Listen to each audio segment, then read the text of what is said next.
오늘 우리에게 또 귀한 말씀을 전해주시고 우리 강의해 주실 우리 이현아 목사님을 우리 박수로 모시겠습니다. 제가 소개하는 것보다 목사님께서 소개해 주시는 게 나을 것 같아요.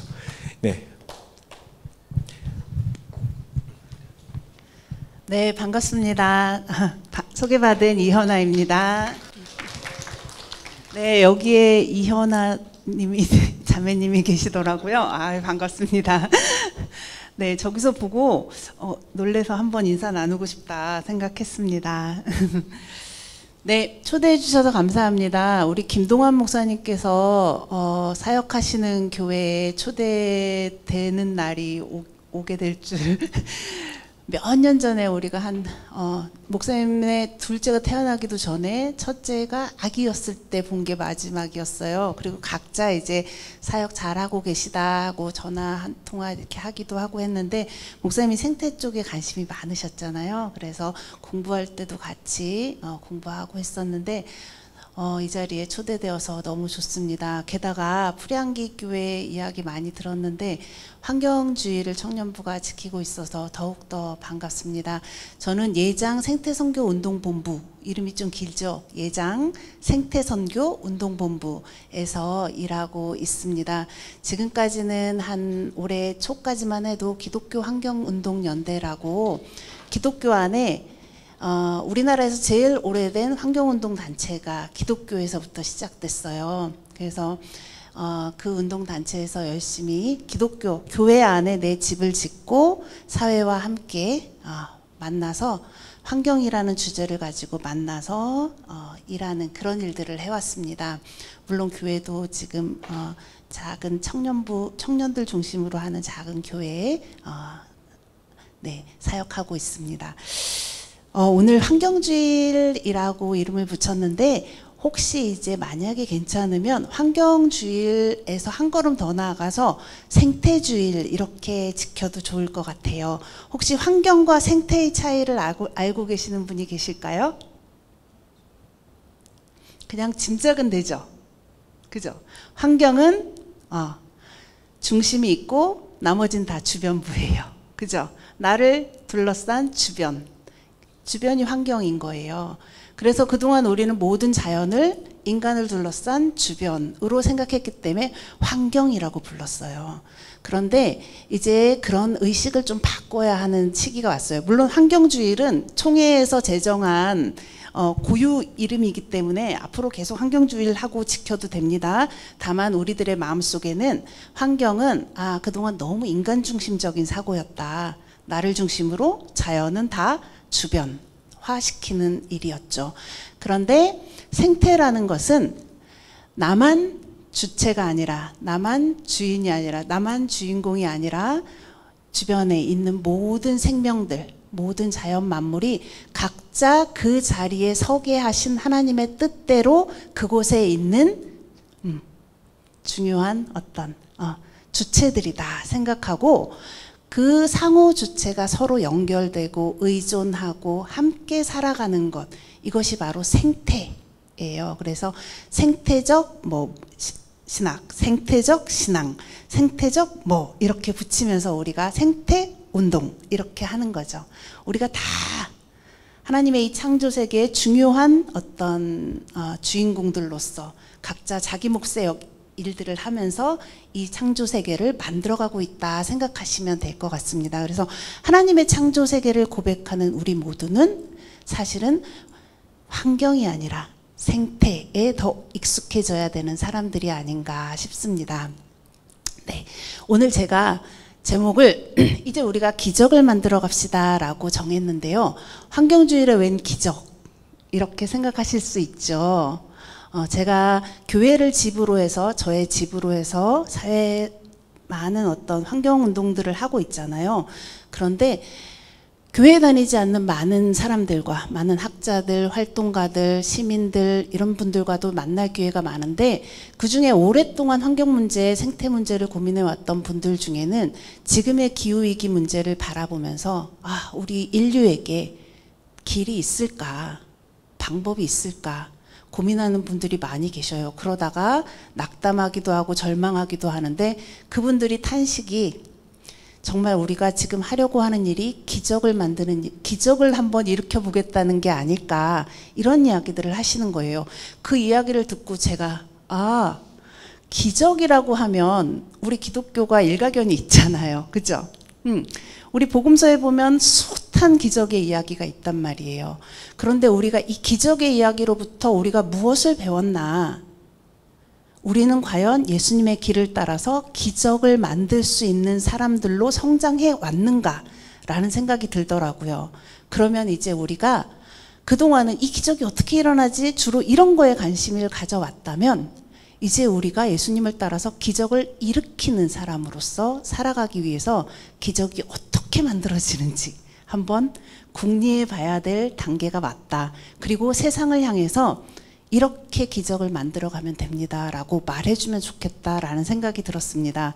그래서 떠오른 게 오늘 우리 찬양이 딱 그 찬양이 있어서 너무 감사했어요. 그래서 제가 사진을 찍었어요. 가사도 너무 좋고 은혜로웠거든요. 마지막 주가 일하시네 라는 찬양이 있었죠.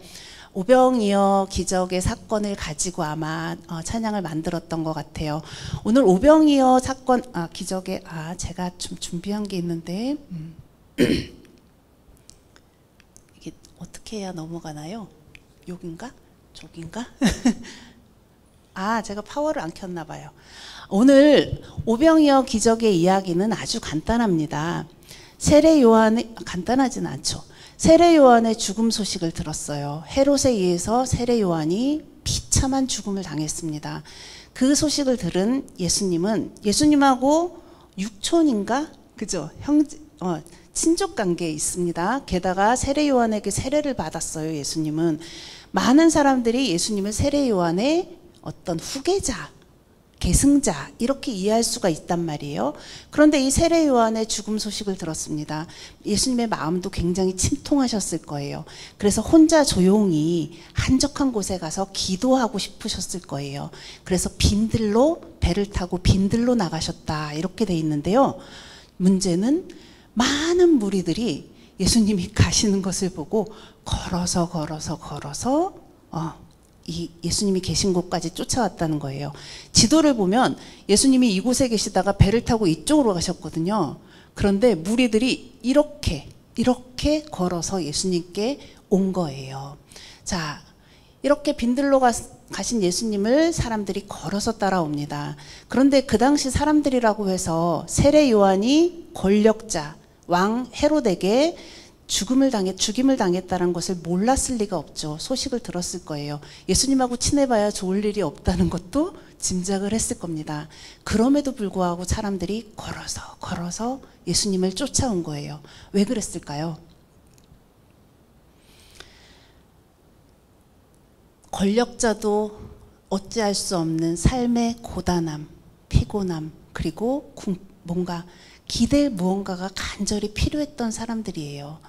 저 나사롯에서 어떤 예언자가 나서 이분이 돌아다니면서 많은 병자들을 고치시고 하늘복음을 전파하셨다라는 소식을 쭉 듣고 권력자 헤롯도 어찌할 수 없는 그 무서움도 어찌할 수 없는 삶의 어떤 간절히 기댈 곳이 필요했던 사람들인 거예요. 그래서 걸어서 예수님을 따라왔죠. 예수님과 함께 하면서 날이 저물고 저녁이 됐고 빈들에서 모두 배가 고픈 상황, 그것이 바로 오늘 성경이 보여주는 상황입니다. 이곳에 모인 사람들이 얼마나 이스라엘 어떤 예를 들면 이스라엘의 민중이라고 말할 수 있는 고단한 사람들이에요. 이 사람들이 어떤 모습이었는지는 14절에서 보여주는 말씀으로도 알 수 있습니다. 우리 한번 읽어볼까요? 시작. 예수께서 나오사 큰 무리를 보시고 불쌍히 여기사 그 중에 있는 병자를 고쳐주시니라. 네, 아마 행색도 형편도 변변치 않은 그런 사람들이 예수님 주변에 모였을 겁니다. 이 사람들이 이제 모였는데 저녁이 되면 이제 집에 가야 될 거 아니에요. 근데 안 가는 거예요. 그래서 제자들이 예수님께 찾아옵니다. 예수님, 날도 저물고 이제 배도 고픈데 모두들 흩어서 보내서 각자 먹을 것을 해결하게 합시다 하고 이야기하죠. 그러자 예수님께서 뭐라고 하시냐면 아니다. 보낼 것 없다. 너희들이 먹을 것을 주어라. 이렇게 말씀하십니다. 그러자 다음 장면이에요. 무리를 보내어 마을로 돌아가서 먹을 것을 사 먹게 하소서. 이렇게 하니까 갈 것 없다. 너희가 먹을 것을 주어라. 제자들도 이 얘기에 좀 어안이 벙벙했겠죠. 제자들이 이 5천 명도 넘는 사람들이 먹을 것을 갖고 있을 리가 만무합니다. 그런데 예수님께서 너희가 먹을 것을 주어라 이렇게 하니까 저희에게 가지고 있는 건 물고기 2마리, 떡 5개밖에 없습니다. 그러자 예수님께서 그것을 가져오게 하시고 그것을 가지고 무리를 삥 둘러 앉게 하시고 하늘을 우러러 축사하시고 떼어서 제자들에게 주니 제자들이 무리에게 주었다. 그런데 여자와 어린아이를 제외하고 5천 명이 먹고도 12강주리가 남았다. 이것이 바로 오늘의 기적의 이야기의 핵심입니다. 근데 보통 이 오병이어의 이야기를 들으면 사람들은 제일 궁금한 게 뭘까요? 어떻게 물고기 2마리와 떡 5개로 5천 명 이상이 먹일 수 있는가? 어떻게 그 기적이 일어나는가? 어떻게 그 요만한 양이 이만한 양으로 늘어날까? 그 양이 어떻게 늘어나는지 늘 관심이 있습니다. 옛날에 저 학교 다닐 때 신학 교수님이 그래서 저희한테 물어봤어요. 여러분 이게 어떻게 가능할까요? 이러니까 한 분이 이러는 거예요. 떼면 또 나오고 떼면 또 나오고 자 이렇게 해석하는 분들도 있고 하지만 이 기적이 어떻게 일어났는지 우리는 알 수가 없습니다. 왜일까요? 성경이 없으니까요. 그러면 예수님은 왜 이것을 성경에 기록해 주지 않으셨을까? 이 양이 어떻게 늘어났는지는 중요하지 않습니다. 진짜 중요한 건 사실은 성경에 다 있습니다.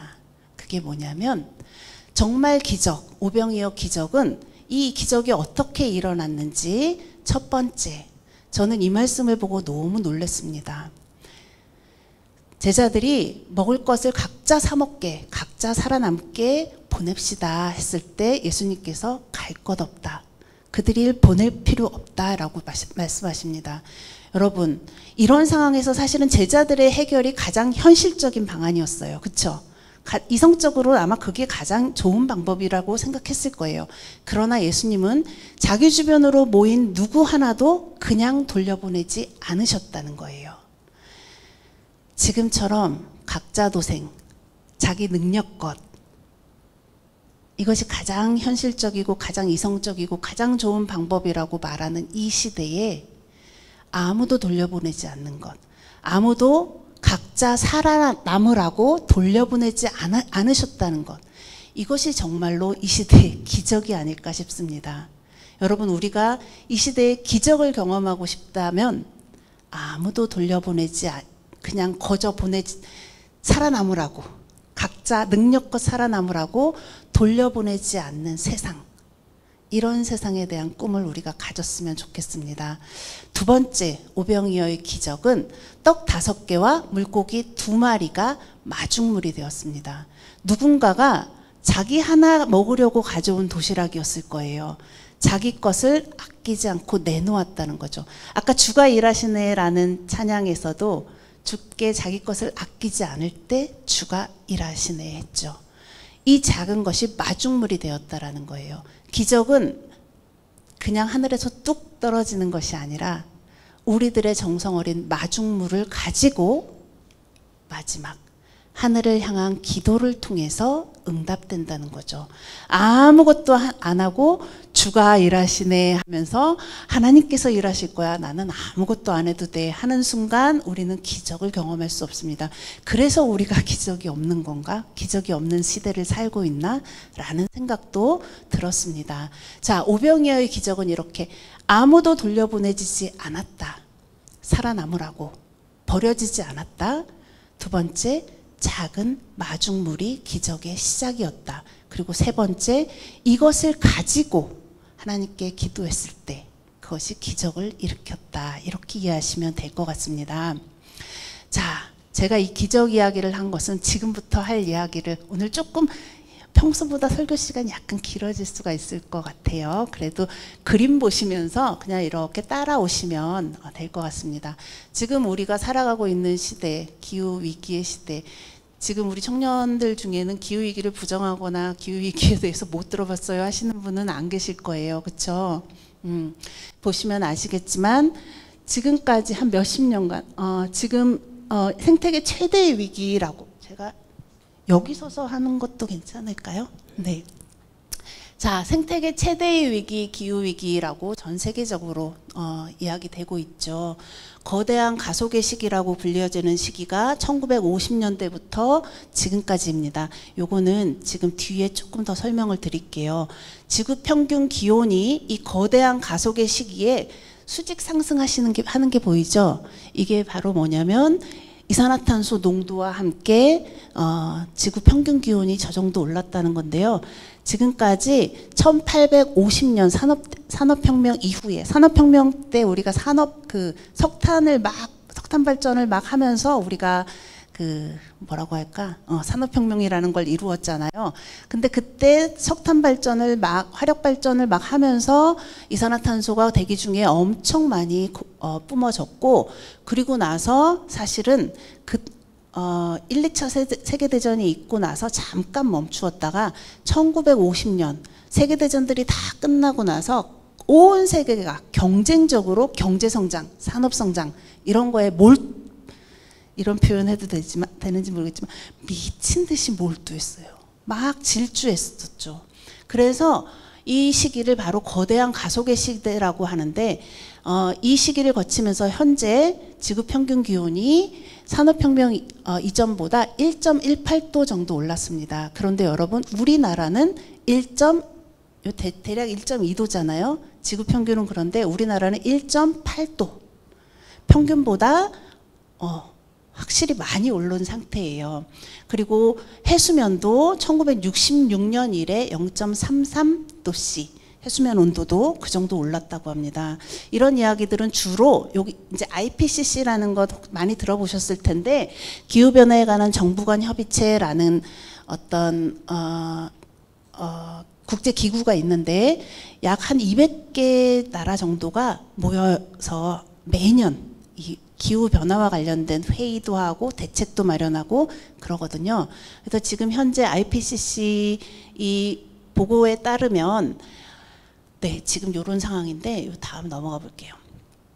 여기 지금 위에 그래프는 지구가 대략 10만 년 전으로 돌려봤을 때 이렇게 지구 기온이 굉장히 오르락내리락 하기는 했어요. 그런데 여기 맨 끝에 홀로세라고 써 있는 저 부분이 대략 1만 2천 년 전인데, 저 때부터 인간이 본격적으로 활동할 수 있는 시기가 됐습니다.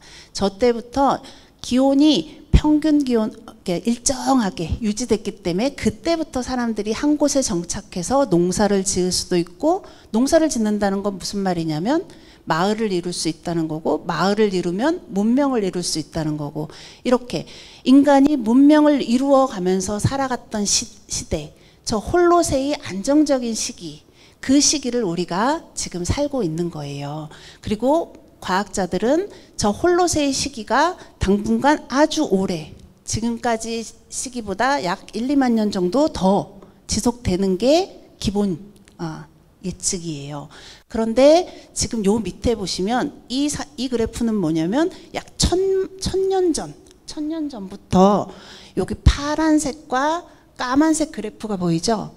파란색은 이산화탄소 농도라고 하면, 까만색이 평균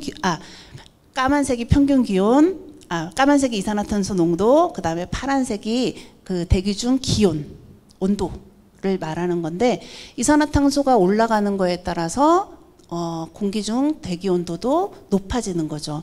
그리고 아까 말씀드렸던 1800 약 50년 전부터 막 이렇게 뭔가 들쭉날쭉하더니 빨간색으로 굉장히 급 상승하는 시기가 보이죠. 이때가 바로 그리고 1950년대부터 거대한 가속의 시기인데, 이때 아까 말씀드렸지만 경쟁적으로 산업 발전을 하면서 지구 생태계가 정말 많이 약탈당했던 그런 시대라고 할 수 있습니다. 그 결과 어떤 일이 있냐면, 이거는 지금 굉장히 영향력 있는 포츠담 기후환경연구소라는 데서 지구 건강검진표를 해마다 발표합니다. 근데 2024년 지구 건강검진표를 보면 건강검진은 뭐냐면 우리도 건강검진 하면 왜 그 다음에 위내시경도 하고 뭐 대장도 보고 간도 보고 폐도 보고 이렇게 하잖아요. 마찬가지로 지구가 건강한지를 보려면 한 9가지 정도의 그 기준을 가지고 지구 건강을 체크합니다. 우리가 살아가는 이 생태계가 건강한지 보기 위한 기준인데 기준 중에는 하늘의 어떤 오존층이 잘 보호되고 있는가, 대기 질은 어떤가, 해양 산성화는 어떤가, 담수변은 어떤가 이런 걸 보고 있는 건데 옆에 있는 그래프가 지금 현재의 상황을 보여주는 겁니다. 저기 하얀 가운데 이렇게 생긴 표 있죠?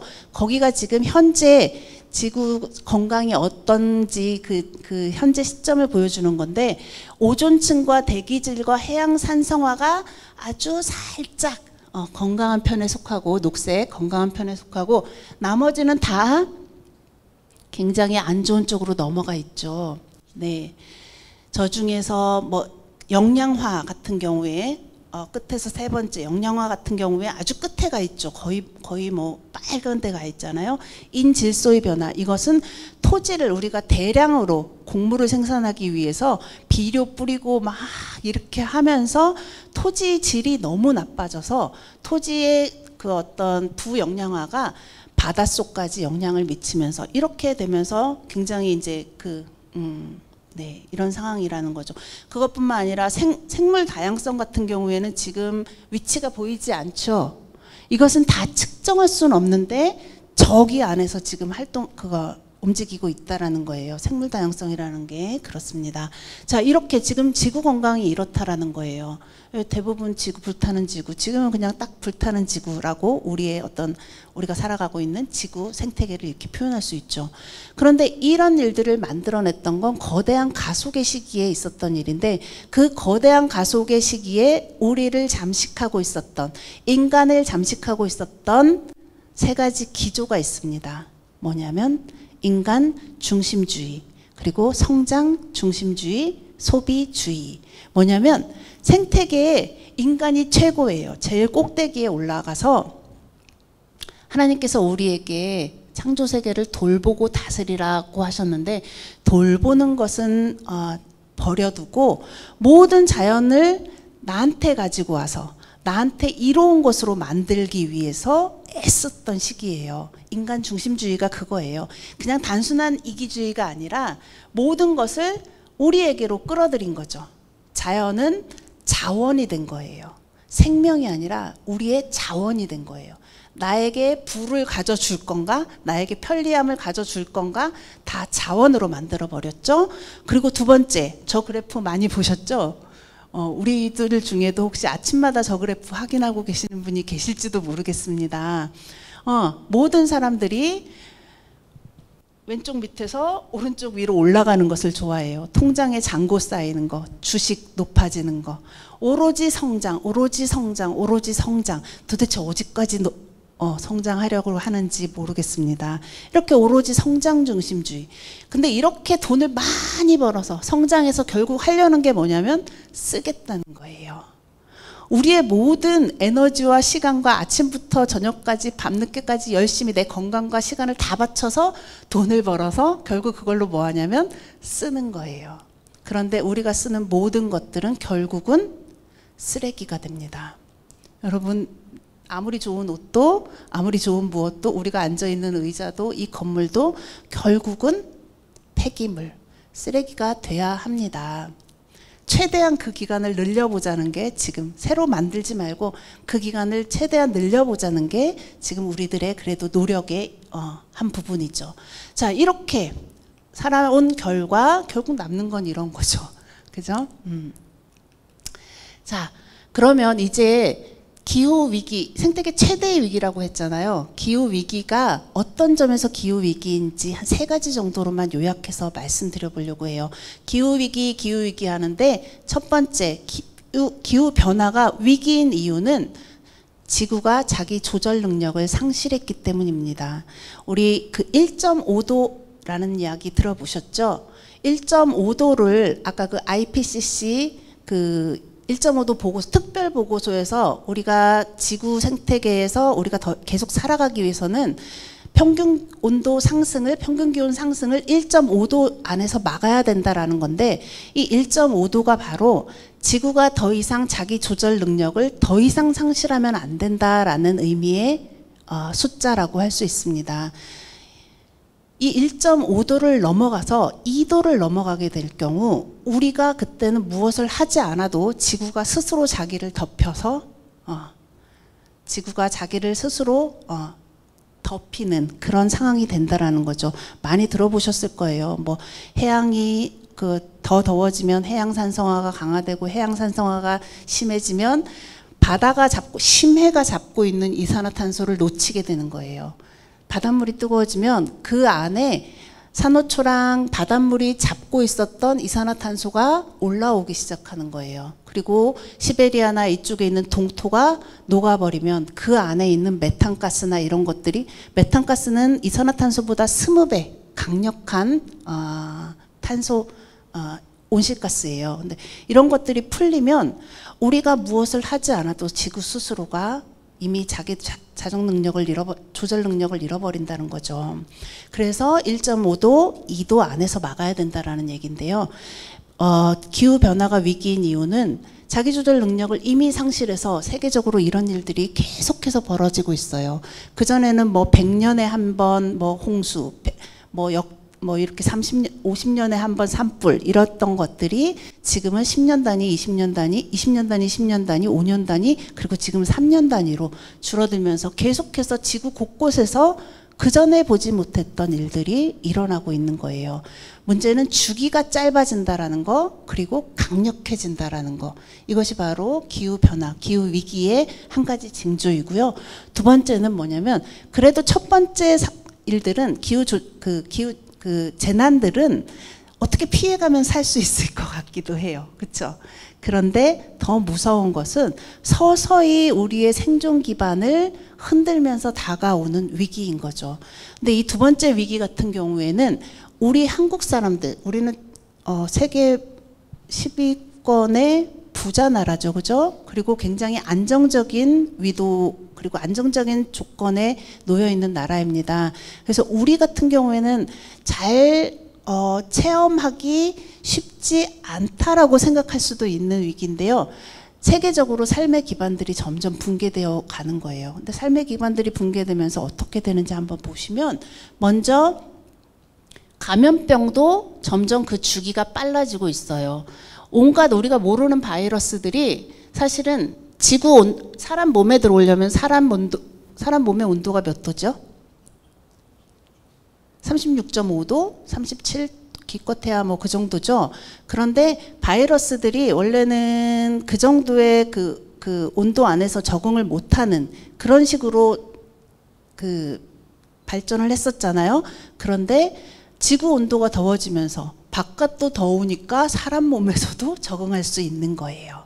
이렇게 되면서 온갖 바이러스들이 우리 사람들 또는 동물들의 어떤 체내로 와서 적응할 수 있는 조건이 좋아지는 거예요. 그렇게 하면서 바이러스들이, 신종 감염병들이 출현하는 시기가 짧아지고 있고, 식량 공급 불안정도 마찬가지예요. 그냥 우리가 사과를 더 이상 싸게 먹을 수 없다 정도가 아니라 농업 기반이 식생이 변화하기 때문에, 식물들이 자라는 곳이 변화되기 때문에 점점 식량 공급에 있어서 큰 문제가 생기는 거예요. 우리나라 식량 자급률이 20% 정도밖에 안 돼요. 우리나라 사람들이 먹는 거에 20%만 우리 땅에서 나고 나머지는 다 외국에서 가지고 와야 되는데, 자, 외국에 기후변화로 식량 공급에 문제가 있으면 우리나라에 팔겠습니까?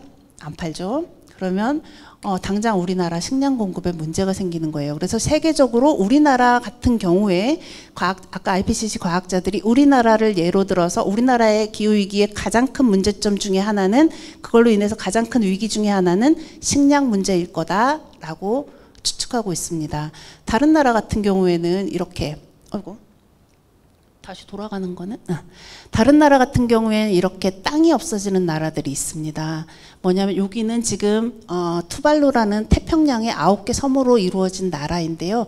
이 섬은 9개 섬 중에서 이 나라는 9개 섬 중에서 이미 2개의 섬이 사라졌어요. 땅 물밑으로 사라져서. 그래서 여기는 어떻게 해도 아마 향후 몇십 년 안에 국토 전반이 다 사라질 거다라고 예측되고 있기 때문에 지금 이분이 누구냐면 이 투발루의 외무부 장관이에요. 근데 이분이 지금 아까 IPCC 그 회의를 이제 앞두고 전 세계 이 관계자들에게 정상들 정치인들에게 호소하는 장면이에요. 기후위기를 막아주십시오. 더불어 우리나라 사람들을 난민으로 받아주십시오. 라는 건데 이 외무부 장관의 이 호소하는 장면을 이제 찍어서 세계적으로 굉장히 유명해졌죠. 근데 이 우리나라 사람들을 난민으로 받아달라는 이 호소에 응답한 나라가 있을까요? 쉽지 않습니다. 없었어요. 그런데 한 나라 뉴질랜드가 그러면 우리가 한번 받아볼게 라고 이야기했는데 조건이 있습니다. 40대 이하, 영어 잘하는 사람, 건강한 사람. 저는 못 가요. 만약에 이렇게 되면 이렇게 이제 난민으로 받아달라는 이야기. 근데 그 밑에 그림은 지금 인도네시아예요. 인도네시아 수도가 어디죠? 자카르타죠. 근데 인도네시아는 벌써부터 지금 얼마 전부터 새로운 수도 이전을 계획하고 있습니다. 그 위에 있는 칼리만탐이라는 보르네오 섬에 있는 곳으로 수도 이전을 계획하고 있는데 우리나라로 치면 서울을 옮기는 거예요. 사람뿐만 아니라 모든 인프라를 싹 다 옮겨야 되기 때문에 뭐 상상할 수 없는 돈이 들어가게 되겠죠. 그래서 이 계획이 꼭 필요한 일인데도 불구하고 이 자카르타가 자꾸 물에 잠기고 가라앉고 홍수나 이런 것들이 오면은 피해가 너무 큰 거예요. 그래서 수도를 옮겨야 되는데 돈이 너무 많이 들고 너무 거대한 일이라서 계획을 세웠다가 주저앉았다가 세웠다가 주저앉았다가 지금 이러는 상황에 있고요. 이거는 옆에 있는 거는 2030년경에 우리나라가 만약에 이대로 해수면 상승이 계속 올라갈 경우 우리나라도 이렇게 해안 지방을 중심으로 해서 물에 이렇게 해수면 상승으로 인해서 침수될 그 확률이 좀 있다라고 그린피스에서 시뮬레이션을 돌려본 건데요. 여기 파랗게 보이는 이 부분에 주로 뭐가 있냐면 공항, 항만, 핵발전소, 석탄발전소, 우리나라 중요 기관들이 저기 다 들어가 있습니다. 굉장히 만약에 저기가 이제 물에 잠기기 시작하면 우리나라도 너무너무 큰 혼란을 겪을 수밖에 없는 그런 상황이겠죠. 한편으로 이렇게 어떤 곳에서는 물이 차올라서 문제면 다른 곳에서는 사막화가 이루어지고 있는 거예요. 여기 지역에 보면 이미 살구색으로 되어 있는 모든 부분들은 이미 사막인 곳이고 그 주변으로 인해서 사막이 지금 퍼지고 있는데 여기 옆에 밑에 사진 보시면 여기는 지금 케냐예요. 제가 작년 9월에 아프리카 케냐에 다녀왔어요. 아프리카, 아시아, 라틴 아메리카 가난한 나라 지역의 교회들이 모여서 기후위기 대응에 대해서 이야기하는 자리였거든요. 근데 이때 한 교회를 방문했는데 제가 직접 찍은 사진인데 별로 좋지는 않지만 교회마다 어린이 청소년들이 꽉꽉 들어차서 정말 뜨겁게 찬양하고 뜨겁게 예배하는 것을 봤어요. 그런데 그 케냐 목사님이 저에게 이 아이들의 미래에 대해서 제가 예언을 할 수 있습니다. 이러는 거예요. 뭐냐면 이 아이들은 모두 앞으로 택시 드라이버가 될 겁니다. 이러는 거예요. 그래서 무슨 말인가 봤더니 케냐가 원래 농업으로 먹고 사는 나라예요. 근데 전 국토의 80%가 지금 사막이 되고 있어요. 농업으로 먹고 사는 나라에서 땅이 농사를 지을 만한 땅이 사라지고 있으니 이 아이들은 뭐 하냐면 케냐에 뭐가 있죠? 세렝게티, 그죠? 그리고 뭐 마사이족 뭐 이런 우리가 좋아하는 그런 관광지들이 있습니다. 전 세계 사람들이 세렝게티 초원을 한번 가보겠다고 여기로 가고 있는데 이미 거기에 젊은 사람들이 택시 운전을 많이 해요. 그 지프차를 운전하는 거예요. 전 세계 관광객들에게 지프차 운전을 해주는 어떤 그런 택시 드라이버로 자랄 거다라는 얘기죠. 이 이야기는 목사님이 단순히 예언이 아니라 화가 나서 하는 얘기였어요.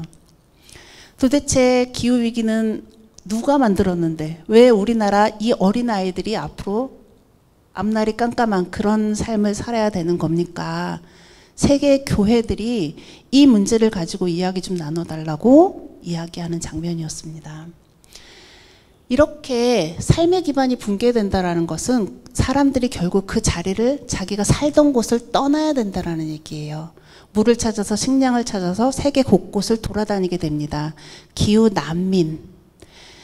지금 우리는 그냥 난민이라고 부르는데 그 수많은 한 해에 25,000명, 2,500만 명의 난민이 세계를 돌아다니고 있는데 이 난민들의 뿌리를 살펴보면 결국은 먹고 살 길이 막막해져서 농사 지을 곳이 없어져서 물이 없어져서예요. 그래서 기후 난민이라고 부르는데 세계은행에 의하면 만약에 우리가 이대로 갈 경우 2030년 5년, 불과 5년밖에 안 남았는데 2030년부터는 약 1억만 명 정도의 사람들이 세계를 돌아다닐 거다. 난민으로 돌아다닌다는 얘기는 전 세계가 움직인다는 얘기죠.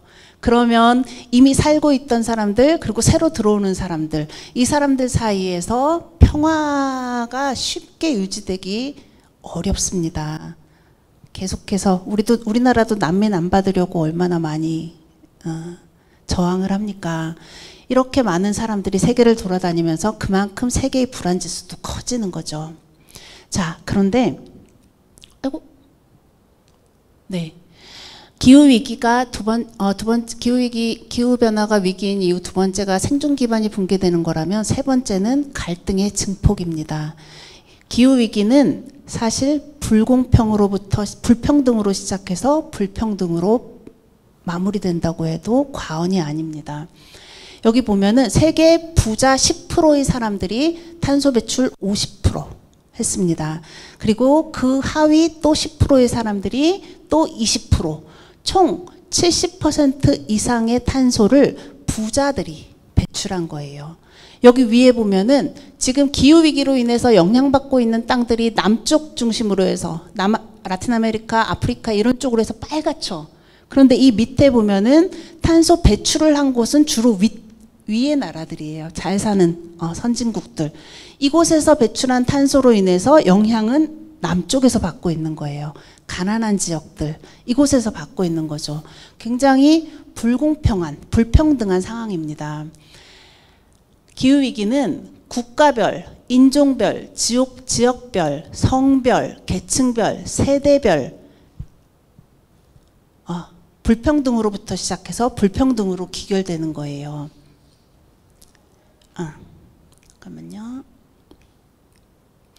이 그래프는 뭐냐면 도넛경제학이라는 책을 지은 케이트 레이워스라는 경제학자가 이렇게 썼는데 우리가 안정적인 어떤 조건 속에서 살아가기 위해서 두 가지 선을 제시했어요. 뭐냐면 안쪽에 있는 선은 인간의 존엄성을 지켜주는 사회적 기초.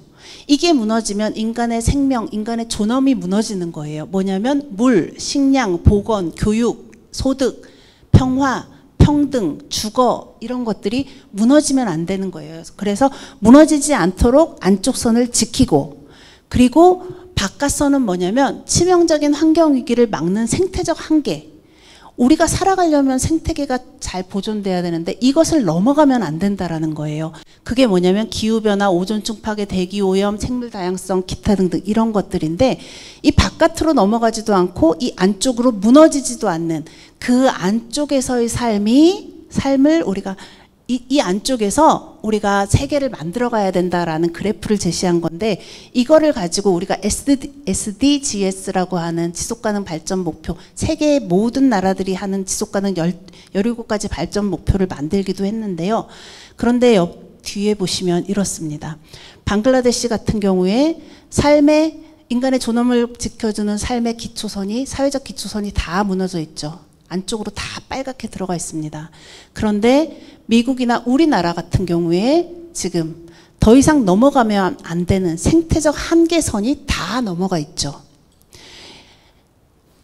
여기 밑에 보면은 달러가 있는데 이게 이제 뭐 총생산인지 제가 지금 그걸 잊어버렸네요. 이게 부자 나라들이 바깥 생태적 한계선을 다 넘어가면서 부를 쌓는 동안 이 가난한 나라는 이 사회적 기초선이 다 무너지는 어떤 이런 불평등한 상황을 살아가는 거예요. 그런데 보시면 알겠지만 자연재해나 이런 것들, 식량 문제나 이런 것들이 대부분 또 여기에서 일어나는 거죠. 그래서 부자는 갈수록 부자가 되고 갈수록 잘 살고 가난한 사람들은 점점 더 생존의 위기로 몰리고 있는 것, 이것이 바로 기후위기입니다. 세계적으로도 그렇지만 우리나라도 마찬가지죠. 고층 빌딩 안전한 데서 살고 있는 분들은 홍수가 비가 아무리 와도, 여름철 폭우가 와도, 아무리 더워도 에어컨 틀면서 살 수 있지만, 가난한 사람들, 쪽방촌에 계시는 분들, 밖에서 일해야 되는 분들, 여름철 무더위나 홍수나 이런 것들의 생존의 기반이 무너질 수밖에 없습니다. 이런 이야기를 들으면, 이게 바로 지금의 현실인데, 이런 이야기를 들으면 기독교인들은 가슴이 움직여야 해요.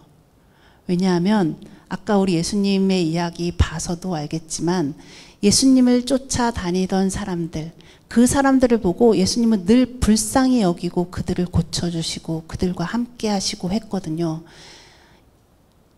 이웃을 사랑하라, 또는 구약 성경에도 늘 하나님은 가난한 사람들에게 먹을 것을 주시고 고아와 가부를 돌보시고 이런 분이었거든요. 이런 하나님, 이런 예수님을 품고 사는 사람들로서 이런 어떤 불평등한 세계의 상황들, 위험에 몰리는 사람들의 이야기를 우리 가슴에 품지 않으면 안 되지 않을까, 이런 생각을 해봅니다. 그래서 이제 세계적으로 늘 이렇게 모든 국제회의에 이렇게 뭐라고 할까요? 이거 시위가 있습니다. 여기 요 시위는 세계 교회들이 모이는 8년에 한 번 모이는 그 대회가 있는데요. 저기 지금 저분이 들고 계시는 Climate Action Now 이거 보이세요? 네, 저거 제가 만들었는데요. 제가 만들고 이렇게 잠깐 돌아서 있는 사이에 어떤 분이 들고 가셔가지고 저걸 들고 막 시위를 하시는 거예요. 근데 저게 사진에 딱 찍혀가지고 세계적으로 돌아다니고 있는 거예요. 그래서 제가 반가워서 이 사진을 갖고 왔습니다. 옆에 있는 것은 지금 청소년들이, 우리나라 청소년들이 기후소송을 하고 있죠. 혹시 알고 계세요? 기후소송 이야기? 네. 세계적으로 청소년들이 어른들이 뱉어낸 탄소로 인해서 기후위기가 발생되었고 우리들에게 미래가 없다. 미래가 어렵다. 그렇다면 적극적으로 기후위기 대응을 국가, 기업 모두가 다 같이 해야 되는데 안 하고 있다. 법적 기반도 없다. 이렇게 해서 소송을 내는 거예요. 단체 소송을 내는 거예요. 국가를 상대로 해서 더 적극적으로 기후위기 대응을 하라고. 이미 유럽이나 미국이나 북미 쪽이나 이런 데는 기후위기 소송을 해서 청소년들이 승소를 했어요. 우리나라도 4년 전에 청소년들이 기후위기 대응 정부 상대로 소송을 했고 멈춰 있었어요. 아마 다루지 않고 멈춰 있다가 최근에 다시 이게 이제 재판 중에 있습니다. 결과가 되게 주목되는데요. 청소년들의 기후소송 요것도 있고요. 자, 기후변화가 이렇게, 기후위기가 불평등한 위기라는 것은, 요거는 이건 길어져서 넘어가겠습니다. 코로나 때 이야기인데요. 코로나 때 어떤 사람들은 마스크로 버틸 수 있었어요. 그죠? 건강한 분들은 마스크 잘하고 개인 위생 잘하면 되지만 이때 이주민들, 장애인들, 노동자들, 아동들, 여성들이 어떤 일을 겪었는지를 보여주는 기록이 이 책이에요. 위험은 한계, 똑같은 위험처럼 보여요. 그러나 사람들이 살고 있는 형편에 따라서 그 위험의 강도가 너무 다른 거예요. 그런데 바로 기후위기는 애덤 프랭크라는 물리학자가 코로나19는 기후위기를 앞둔 소방훈련에 해당된다 이렇게 이야기하는 거예요. 하나의 위기가 똑같이 모든 사람에게 공평한 위기를 가져오는 게 아니라 불공평한 위기를 가져온다라는 거죠. 이런 이야기들을 하는데 나중에 혹시 관심 있는 분들은 보시면 될 것 같아요. 그래서 기후위기의 정확한 이름은 기후불평등이다. 이렇게 말하는 분들도, 이렇게 말해야 된다라고 하시는 분들도 많이 있고요. 그 다음에 기후운동은 기후정의를 세우는 운동이다. 이렇게 이야기하고 있습니다. 그래서 우리는 이제 지금 어떤 길을 선택해야 할까 그 기로에 서 있다고 볼 수 있습니다. 지금 이미 작년 1월 3월부터 작년 한 해 동안의 평균 기온 상승을 봤을 때 1.5도가 살짝 넘어갔습니다. 원래 1.5도는 2030년까지 지키려고 했던 선인데 이미 넘어가 있죠. 근데 이제 아직 그래도 우리가 절망하지 말아야 될 것은 이게 평균 기온 상승 1.5도는 주로 한 10년 정도의 주기를 놓고 계속 그 정도면 올라갔다. 이렇게 파악하면 되는데 지금은 한 3년 정도만 평가해 보면 알 수 있는 거예요. 근데 지금 지구가 여기 있는데 이 찜통 지구로 갈 건가 아니면 안정된 지구로 다시 끌어올릴 건가. 우리가 지금 이 시점에 있다. 이렇게 생각하시면 될 것 같습니다. 네, 이런 그래프들은 있지만 IPCC 보고서도 조금 넘어가겠습니다. 여기가 뭐냐면 우리가 지금까지 지구 온난화가 IPCC 육자 보고서가 그 아까 그 IPCC 그 국제 그 당사국 협의체가 있다고 했잖아요. 거기에서 온 과학자들 그 다음에 관계자들이 모여서 몇 년이더라? 4, 5년에 한 번 보고서를 내는데 그 마지막 보고서가 2023년에 나왔는데 그 보고서가 굉장히 방대해요. 정말 한 몇천 명이 모여서 하는 거거든요. 분야별로 나라별로 다 파악을 해서 하는 건데 그 결과 지구온난화는 예상보다 빠르게 진행되고 있다. 이대로 가면 3.2도 상승할 거다. 그리고 아직도 우리는 온실가스 정점에 도달하지 않았다. 온실가스 정점에 도달해서 내려와야 되는데 아직까지 올라가고 있는 기세라는 거예요. 그럼 이 지금 문제가 심각하죠. 기적이 필요한 시대인 거죠. 그리고 나서 또 다른 방식의 그러면 우리가 사실은 석탄 석유 에너지를 쓰지 말아야 되는데 그러면 다른 에너지는 뭐가 있을까? 인간이 이 정도의 문명을 유지하려면 뭘 써야 될까 하다가 원자력 에너지, 재생에너지, 기타 등등 많이 나오는데 핵발전이나 그 다음에 이 탄소를 포집해서 과학기술로 한번 해결해 보겠다라는 것도 사실은 생각보다 그 감축량이 크지 않고 비용이 높다라는 결론. 이거 굉장히 중요해요. 지금까지는 사람들이 과학기술이 어떻게 우리를 해결해 줄 거야 라고 생각했는데 과학자들이 모여서 연구한 결과 생각보다 효율이 크지 않고 비용이 높다라는 거죠. 그리고 현재 가장 현실적인 대응책은 햇빛과 바람 에너지다. 그리고 우리는 기후위기 시대를 대응해서 금융 문제를 바로 잡아야 된다. 뭐 이런 이야기를 하고 있습니다. 자, 한번 주목해 봤으면 좋겠는데요. 작년에 우리나라가 상을 하나 받았어요. IPCC 국제적으로 뭐냐면 올해의 기후 악당 상을 받았는데요. 여기 보면 우리나라도 이 탄소 배출을 줄이기 위한 세계적 약속에 따라서 매년 온실가스 감축 목표안을 국제사회에 제시합니다. 근데 그때 제시된 안이 이래요. 2023년에 냈는데 63개 국가 중에서 우리나라 60위를 차지했습니다. 그래서 우리나라는 세계적인 기후 악당 국가로 유명합니다. 우리나라가 뭐 발전이 된 지 얼마 되지도 않았는데 전쟁 끝나고 산업화 해봐야 얼마나 됐다고 했지만 여러분 우리가 전쟁이 끝나고 1950년 이후로 막 산업화하기 시작했잖아요. 그런데 아까 초반에 보여드렸던 것처럼 거대한 가속의 시기가 1950년부터예요. 그러면 우리는 사실은 그 거대한 가속의 시기에 똑같이 산업화 가속을 이루었던 거예요. 그래서 우리나라가 이미 세계적으로 탄소 배출량 11위 정도 되고 1인당 탄소 배출량은 어떨 때는 1, 2위가 나와요. 우리 한 사람 한 사람이 그만큼 풍요롭게 살고 있는 거예요. 대략은 한 6위, 7위 정도 1인당 탄소 배출을 우리가 하고 있다 생각하시면 됩니다. 그래서 우리가 굉장히 많이 줄여야 되는 입장이에요. 그래서 우리가 지금 앞으로 이 기후위기 시대에 어떤 이것을 조금 바로 잡아 나가기 위해서는 한편으로는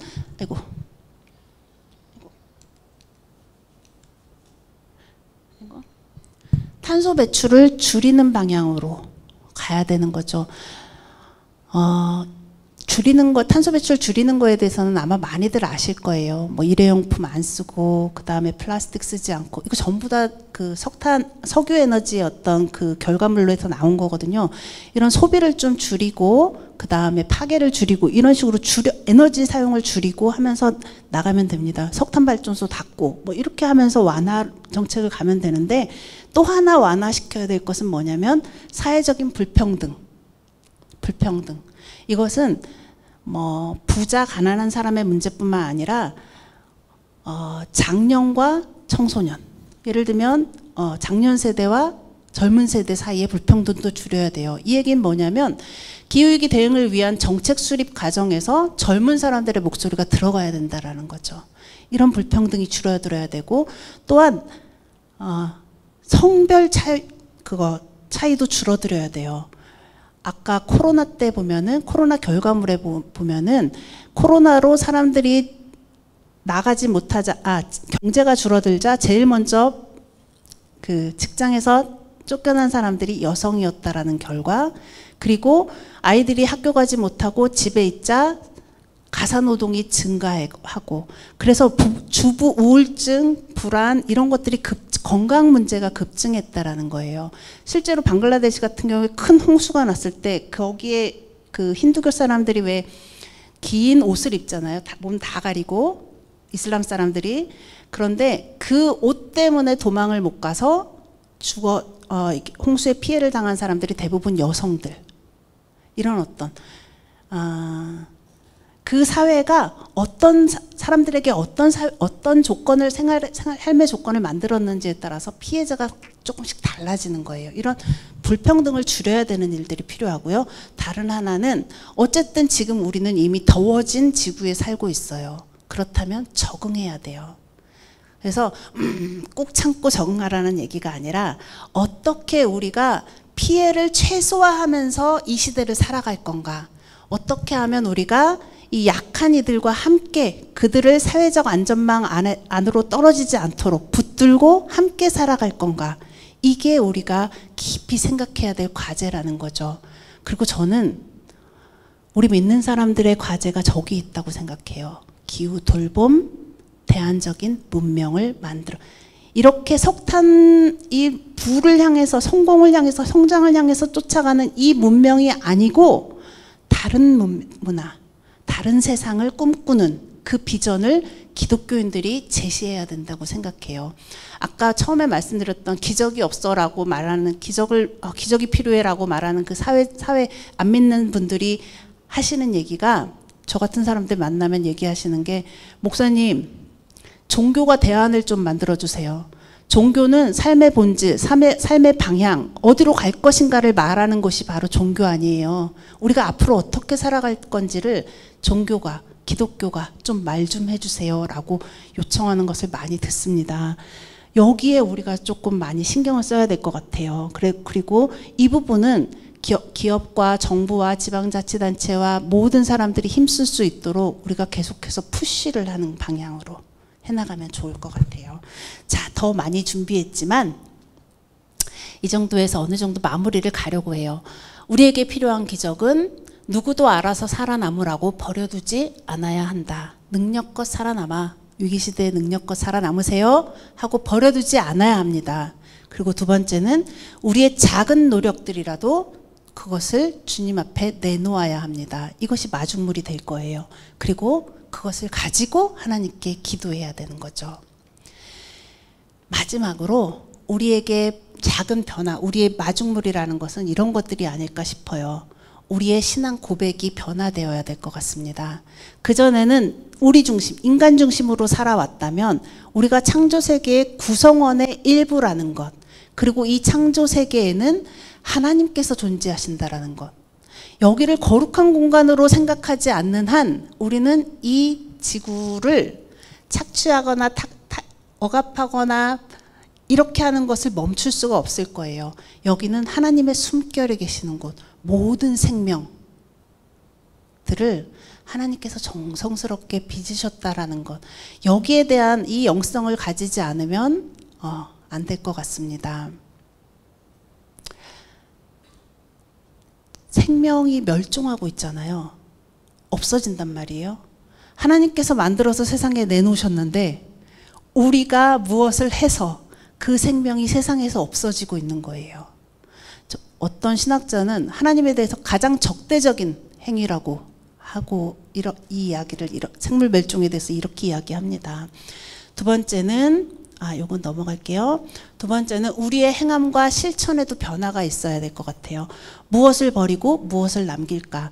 예를 들면 교회를 생각할 때도 그동안은 교회 예쁘게 잘 짓고 사람들 늘어나고 막 이런 것들, 교회 이름 유명해지고 이런 것들에 관심이 있었다면 이제는 모두가 살만한 어떤 세상을 만들기 위해서 생명, 평화, 정의 이런 이야기들을 교회 안에서 더 활발하게 해나갔으면 좋겠어요. 그리고 구체적인 실천들, 먹는 거, 입는 거, 타는 거, 에너지, 그 다음에 이런 문화 이런 것들은 어떻게 다루어 나갈까? 이런 이야기들은 다음에 혹시 기회가 우리 목사님 통해서 들으시면 좋을 것 같습니다. 마찬가지로 무엇을 향해서 나아갈까도 변해야 될 것 같아요. 우리가 고린도 후서에 보면 하나님께서 예수 그리스도께서 우리에게 화목하게 하는 직분을 주셨다고 했어요. 그래서 우리가 전도하잖아요. 하나님과 우리 사이를 화목하게 하기 위해서. 그런데 그 화목하게 하는 것을 하나님과 사람 사이, 사람과 사람 사이의 화목뿐만 아니라 사람과 자연 사이의 화목을 위해서 우리가 노력했으면 좋겠다 생각이 듭니다. 여기는 교회들이 그래서 녹색교회라는 이름으로 열심히 생태운동 하고 있는 교회들이 굉장히 많이 있어요. 그래서 교회들이 하고 있는 모습들을 사진으로 보여드리는 건데 뭐 교회 안에 제로 웨이스트 샵을 하기도 합니다. 이 교회도 공간이 굉장히 많잖아요. 그래서 청년부가 언제 이런 제로 웨이스트 샵이나 아니면 자원순환 이런 코너 같은 것들을 만들어서 운영 관리하는 것도 교회 안에 굉장히 좋은 바람을 일으키는 방법이 될 수 있을 것 같아요. 여러분이 살아가는 시대는 이런 것들이 아마 평범한 일상이 되는 그런 시대가 될 겁니다. 그래서 여러분들이 이 교회 안에 이런 바람을 한번 만들어 보시면 좋을 것 같아요. 그리고 교육도 역시 그렇고 여기는 지금 뭐 교회 앞에다가 우리는 내일을 바꿀 수 있습니다라는 어떤 사회적 캠페인 메시지를 담아서 지나가는 사람들 볼 수 있게 만든 요거 그림이 아니라 조형물이에요. 이런 것도 만들고 여기는 생태 도서관이에요. 교회 안에 책 도서관을 하되 생태책이나 동화책이나 이런 것들을 가지고 사람들이 생태적 감수성을 키울 수 있도록 만들어주는 거. 그리고 여기는 지금 생명의 기틀을 마련해주는 선교인데 교회가 할 수 있는 선교는 전도뿐만 아니라 그 사람들이 살아갈 수 있게 왜 우리 우물 파주고 뭐 이런 거 많이 했잖아요. 지금은 나무 심어주고 이런 일들을 해야 될 것 같아요. 이런 일들 하고 있는 교회들이 있고요. 그 다음에 우리의 친교도 아마 우리 교회 풀향기 교회는 어떤지 모르겠지만 맨날 배달 음식 시켜서 쫙 펼쳐놓고 쓰레기 이만큼 쌓아놓고 오늘 예배 잘 드렸다. 그리고 돌아가는 그런 교회가 아니라 지구 환경을 생각해서 이렇게 채식 그 다음에 남김없이 쓰레기 없는 그런 친교를 만들어 갈 수 있는 방법들, 이런 방법들을 혹시 나중에 기회가 되면 아마 여러분들께서 의논을 해도 충분히 좋은 아이디어가 많이 나오실 것 같아요. 이렇게 했으면 좋겠습니다. 그 다음은 사실은 이제 교회에서 할 수 있는 구체적인 실천으로 뭐 이렇게 적어봤는데요. 자, 마지막. 교회의 생태적 전환, 작은 마중물 생각하시면서 보시면 좋을 것 같은데요. 먼저 아마 이거는 우리 목사님 잘 해주고 계시는 것 같은데 예배와 교육과 이런 것들을 통해서 계속해서 우리 인간뿐만 아니라 같이 사는 자연을 우리의 어떤 생각의 범주 안에 포함시켜서 초대해서 생각했으면 좋겠어요. 여기 교회가 되게 좋은 게 뭐냐면 예배당 안에 지금 나무와 식물들이 들어와 있잖아요.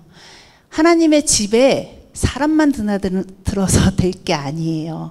하나님의 집에 하나님의 창조물들을 초대하는 거예요. 그래서 여기에다가 정원도 만들고 뭐 고양이들도 드나들 수 있게 해주고 하나님의 집에서 쉬었다 가면 얼마나 좋아요. 그렇죠? 이런 방법들도 있었으면 좋겠어요. 그리고 두 번째는 쉬운 것부터 시작하시면 됩니다. 여러분이 할 수 있는 거. 예를 들면 우유곽 모으기, 신문지 모으기, 그다음에 병뚜껑 모으기 이런 것들 되게 쉬워요. 근데 집에서는 그냥 버리게 되잖아요. 몇 개 안 되니까 그냥 막 포함해서 버린단 말이에요. 분리수거가 안 된단 말이에요. 그러면 교회에서 한번 전 교인을 대상으로 그런 캠페인을 시작해 보셔도 좋을 것 같아요. 여기에다 모아주시면 우리가 재활용하는 곳으로 옮겨다 드립니다. 이렇게 이런 거 한번 실행해 보셔도 좋을 것 같고, 그 다음에 우리 교회에 필요한 것들을 한번 부서별로, 그러니까 그룹별로 모아서 아이디어를 짜서 실행 가능한 것부터 먼저 시작해 보셨으면 좋겠어요. 그리고 이 밑에 있는 것들은 나중에 우리 장년들과 함께 이야기해 보도록 하겠습니다. 자, 꽤 긴 시간 이야기 드렸어요. 이 그래프 우리는 계속 줄이고 계속 적응하고 돌보고 이 순환 속에서 계속해서 뭔가 우리의 삶을 조금 돌아봐야 될 것 같습니다. 자, 마지막으로 우리 같이 이런 기도를 드리면서 마무리했으면 좋겠습니다. 우리 같이 한번 제가 쓴 기도문인데 한번 같이 읽어주시면 감사하겠습니다. 시작. 주님, 우리의 작지만 구체적인 행함을 드리오니 기후위기의 시대에 생명을 구하는 기적의 마중물로 귀하게 사용하여 주옵소서. 아멘. 네. 기도까지 했는데 마치겠습니다. 감사합니다.